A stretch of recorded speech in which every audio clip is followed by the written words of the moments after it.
places in New York where they can just, if they want to try something out in front of an audience and get nervous, they can do that.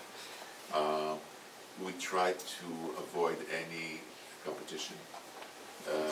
In the orchestra, just to give you an example, in the orchestra we rotate all the time. There's nobody that has a seat in this orchestra. Everybody, you know, you can have somebody sitting, the concertmaster, and one piece, and second violin at the end in another piece. You know, everybody rotates. That means, and when people ask me why, I say, well, they rotate so that they can get the chance to look at me from different angles. it's all very kind of egotistical. So you can look at me from here, now you can look at me from here. Anyway, but you know, but seriously, that's and it's really, so everybody rotates. Cellists rotate, violists rotate, violinists. You know, sometimes the big challenge there is not only to know how to play the music, but to remember where you're sitting for a particular piece. Because, you know, what we do is we play a piece, if it has 4 movements, each movement has a different rotation. Cellos on the outside or cellos on the inside? That's right. Outside. Oh, are you talking about? Yes, cellos to my right. Okay. Violas straight, first and second. I'm the old-fashioned, you know, I don't like this business with a violin, first violin here and second violin there. I can't stand that. I just had to ask that as a okay. Going on with your concept with the individual student and asking them about how they perceive the music and the individual notes, how do you apply that when you're teaching an orchestra, getting them beyond the imagery or the story of the piece to make it their own interpretation? Well, with the orchestra, obviously you cannot say, well, what do you guys think about this and so on. But with the orchestra, what you can say is you can basically hope to say things to them that would make them sound differently. And sometimes I actually ask them what did they think, you know, what did they think they sounded like. But it's a little more difficult. This is not quite as simple to apply what you do a one-on-one to do for a group.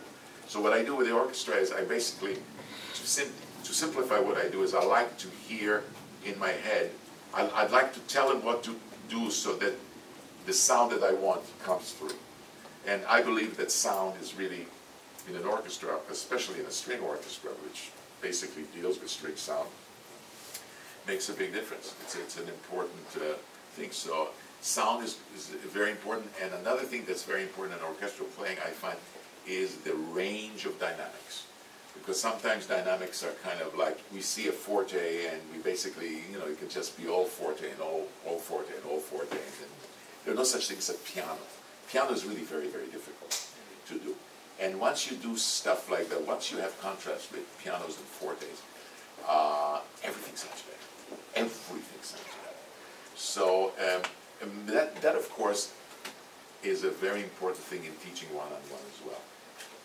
How do you deal with dynamic markings, or any marks in such a case? And sometimes I say to the kids, to my students, when you see a crescendo or a forte or a piano, it's not a suggestion. It's a command.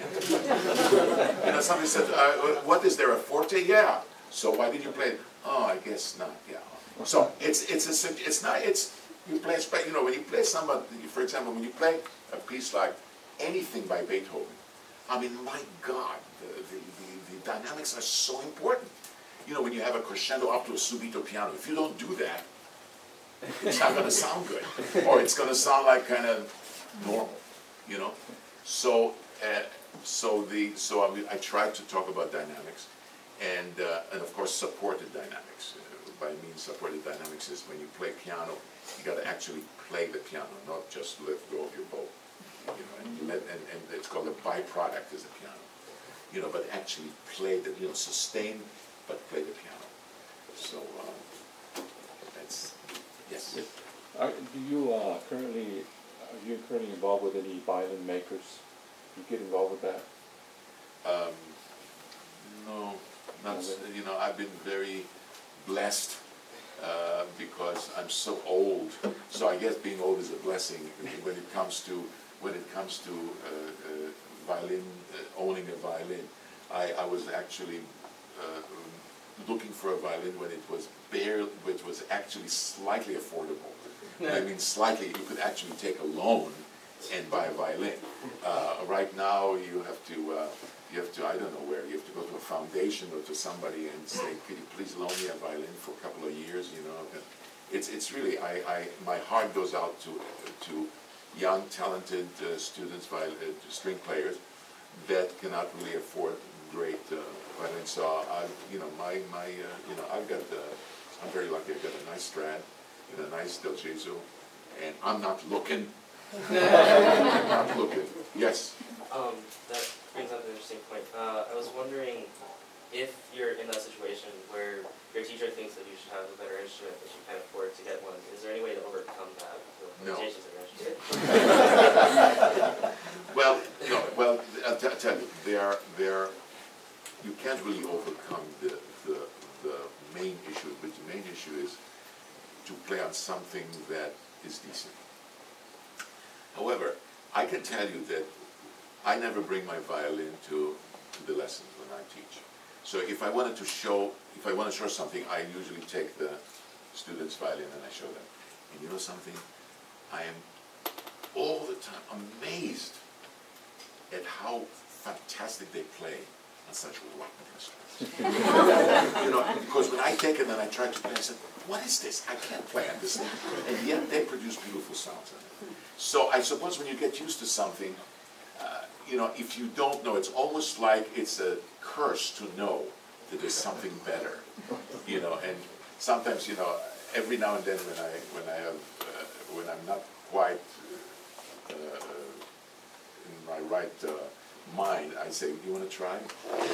So they try it, and I think that they get depressed for the next 2 weeks. They go, oh my God, you know, and so I say, okay, give it back. So one thing you can do is you can look, I suppose, for a contemporary violin, a modern violin, that appeals to you. And again, that's one thing. The other thing is to try and go to see if you can take somebody to lunch who has a great fiddle and say, by the way, here's some more wine. How about loaning me the violin? So that's another way of doing it. Another way of doing it is going to sometimes to a foundation that sometimes they have a couple of fiddles that you've got to just try. Every place is every place has different challenges. I know a few of my students that do that. Sometimes there's like governments that have instruments, you know, that sometimes you do a kind of a semi-competition where they loan it. But one of the bad things about this is that they loan it to you for how long? You know, 2 years, 3 years, 4 years, and then at the end you've got to give it back. And when you give it back, what happens? So it's a problem that I really can't answer your question. It's something that you have to just try and do and do it one day at a time or 1 year at a time and so on. Yeah. What do you look for in a violin to distinguish like a really good one from a wrong one? What do we look on in a violin? Okay, well, first of all, something that will enable you to do what you want to do on the fiddle.